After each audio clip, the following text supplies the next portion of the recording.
અમારે 100 હતા પણ છતાં, અને આ 5 છે. આનો સીધો સાદો અર્થ નીકળે,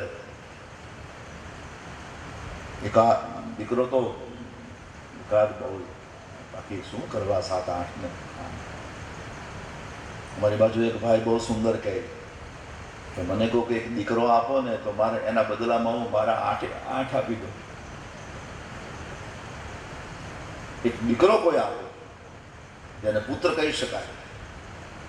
મારા સંસ્કૃતના આચાર્યો બહુ સુંદર વ્યાખ્યા કરે કે નરકમાંથી તારે પોતાના પિતૃને, એનું નામ પુત્ર.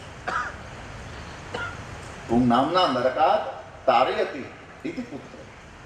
પું શબ્દનો અર્થ નરક થાય છે, અને એમાંથી સ્વર્ગે સ્થાપિત કરે, વૈકુંઠમાં સ્થાપિત કરે.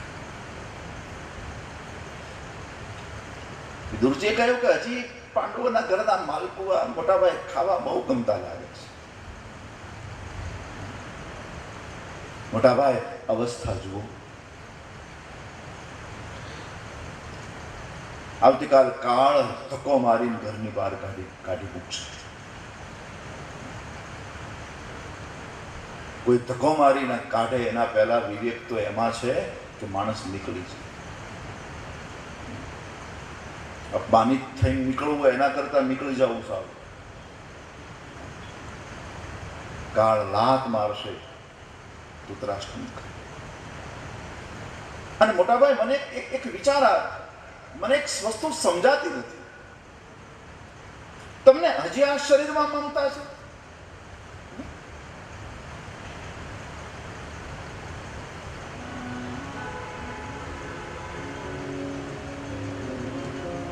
આ શરીરથી તમારો કયો સ્વાર્થ હવે સધાવવાનો છે, મને કહેશો?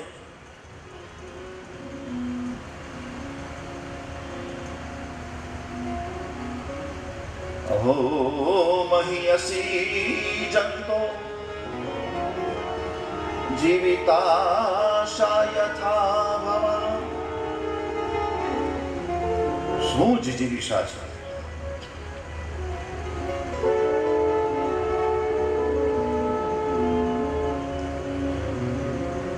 જે ભીમને તમે ઝેર આપીને, જેલના લાડુ ખવડાવીને મારવાનો પ્રયાસ કર્યો હતો ધૃતરાષ્ટ્ર,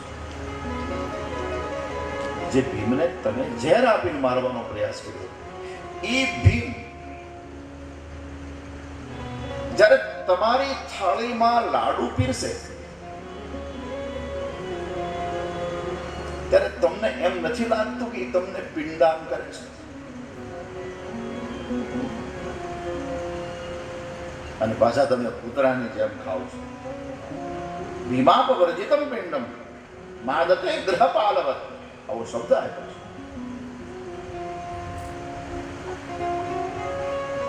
ગતસ્વાર્થ નિમમ દેહમ વિરક્તો મુક્ત બંધન. ગતસ્વાર્થ, શરીરનો મોટાભાઈ સ્વાર્થ પૂરો થઈ ગયો છે. હવે નથી દેખાતું, નથી સંભળાતું, નથી આંખ સલામત, નથી પચતું, નથી દાંત સલામત, નથી ચવાતું.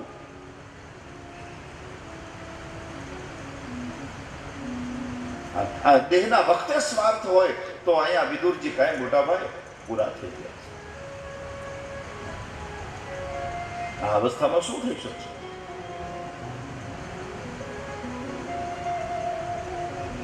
ન તો કઈ દેખાશે, ન તો સંભળાશે, ન તો કઈ ખવાશે, ન તો કઈ જવાશે.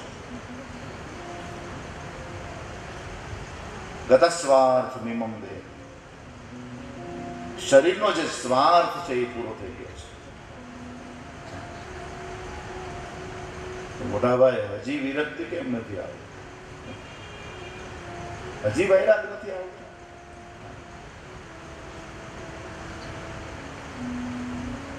ભાગવતમાં તો બહુ કઠિન શબ્દ આવે, અહીંયા નહીં, અન્ય, કે જેને પાળ્યા